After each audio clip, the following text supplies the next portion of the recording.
Nauwi sa malagim na disgrasya ang pagpasok ng isang motorsiklo sa EDSA busway. Patay ang angkas ng habal-habal matapos itong mabangga at pumailalim sa isang bus. Nakatutok si June Veneracion. Dead on the spot ang lalaking ito matapos magulungan at pumailalim sa isang bus sa EDSA kaninang umaga.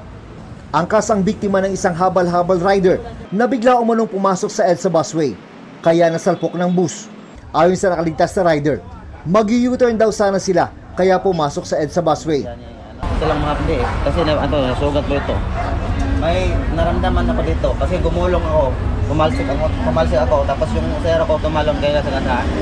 Laking pagsisisi ng rider dahil alam niyang mali ang ginawa na nauwi sa pagkamatay ng angkas na matagal na raw niyang kakilala. Sa pamilya ni inaamin ko kasalanan ako pero sana niyo ako. Bigla na lang pumasok sa harapan ko, mag-U-turn daw. Kaya wala naman U-turn daw. Kinailangan pang iangat bahagya ang bus para matanggal ang katawan ng biktima. Lumuwag lang ang traffic nang maklear na ang area. Mula sa pinangyarihan ng aksidente, isang baril at mga magazine na may lamang bala ang nakuha ng mga pulis. Pag-aari raw ito ng biktimang kinilalang si Johaiver Omar. Kompleto po siya ng ID, LTAP at saka permit to carry firearms. Bakit po nga ba siya may baril? Ayon sa ating pagtatanong doon sa mga kamag-anak niya, meron po siyang negosyo na para po sa protection niya, kailangan niya daw po ng baril. Nakakulong ngayon dito sa Traffic Sector 6 ng Quezon City Police District ang driver ng bus at ang habal-habal rider.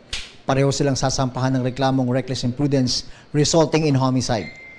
Sa kulungan, humingi rin ng paumanhin ang habal-habal rider sa driver ng bus. Malaking patawad saka di ko ginusto saka dapat namatay na nga lang din ako kung ganun kasi parang nakonsensya ako. Sabi ng Special Action and Intelligence Committee for Transportation, ang malagim na insidente ay dapat magsilbing paalala na hindi dapat gamitin ang EDSA busway ng mga hindi otorisadong sasakyan. Para sa GMA Integrated News, June Veneracion, nakatutok 24 oras.